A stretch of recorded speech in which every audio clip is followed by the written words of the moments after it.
welcome to Attainable Green. I'm Jess, and today I'm going to do an update on my orchid haul from last year from Orchids by Hausermann. Most of these plants are seedling size or mini size, so let's get started. The first plant is the Dialaelia Snowflake Northland.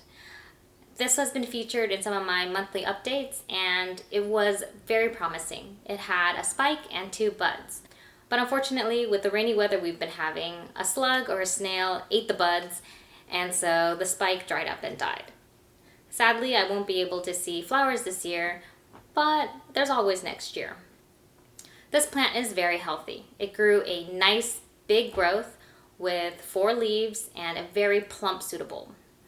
The leaves are a bright green color, a little bit lighter than the previous year, and I think that's because I've been giving it a lot of light. It spent the winter in a humidity tent outdoors, and since the weather has been warming up, it's been outdoors in part shade. So I think it's definitely loving life right now. I'm hoping for a new growth to emerge sometime soon, since the flower spike has already dried off. The next plant is the Oncidium Twinkle Fantasy. When I got it, it had 3 growths that were just peeking out. This plant bloomed this year, and it was a beautiful show. The flowers were mostly white, with a yellow center, and it had a tinge of pink throughout. After the flowers had faded and the spike had been cut, I had to wait a few weeks before the new growths emerge. And now that the growths have started to peek out, it looks like we have 6, which is double the amount from last year. This Oncidium is potted in a mix of small bark and lava rock, and it seems to really enjoy it. I'm trying to keep it as hydrated as possible, since I know Oncidiums tend to be thirsty plants when it's growing, and so I'm watering it fairly often. This plant is doing well in a west-facing window, and it gets afternoon light.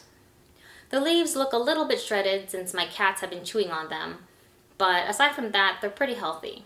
And the pseudobulbs are also nice and plump, which shows that it's getting enough hydration. The next is the Litotes Bicolor. This plant has been struggling ever since I got it. It's just been dehydrated, and it just never seems to get enough water. I did repot it into a small bark mix, but it still doesn't seem enough. It had 2 directions of growth, and the new growths looked really healthy, but I was kind of clumsy and I broke both of them. So for a while, it just looked like it was doing nothing. But each direction has started to grow a new growth as well. On one side, it seems like there's 2 new growths peeking out, so maybe there will be 3 new growths from this plant. Right now, the center of the plant has lost some leaves, and so the 2 sections look like it's going to be ready to be divided.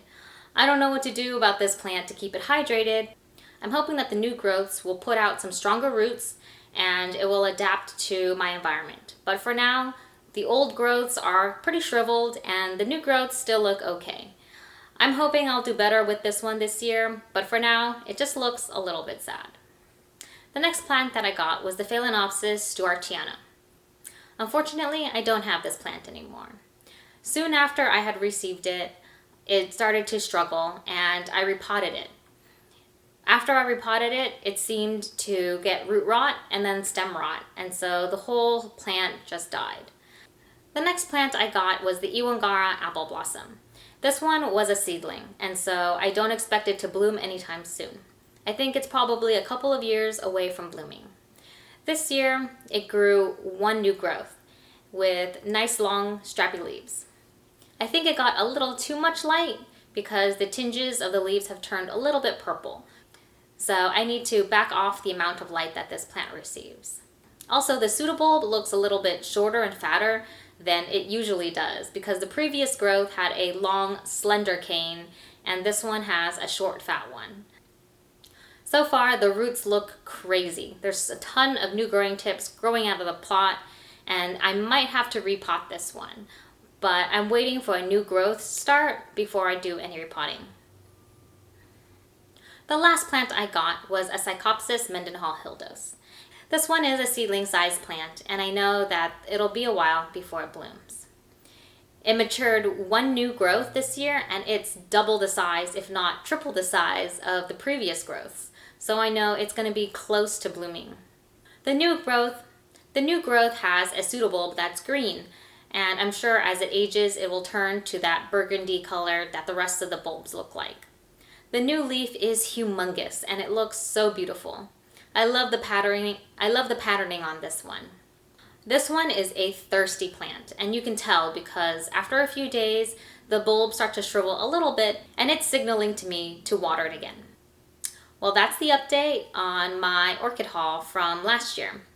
It seems like most of them are doing pretty well.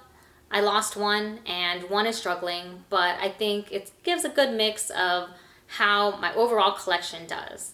The majority of it does well, a few do struggle, and I also lose a few. But that's just part of learning to grow orchids and getting better at figuring out how to read them. So that's it. Thank you so much for watching. If you like this video, please give it a thumbs up. Subscribe to my channel, Attainable Green, for all the latest updates. And hit the bell so you never miss an episode. Bye!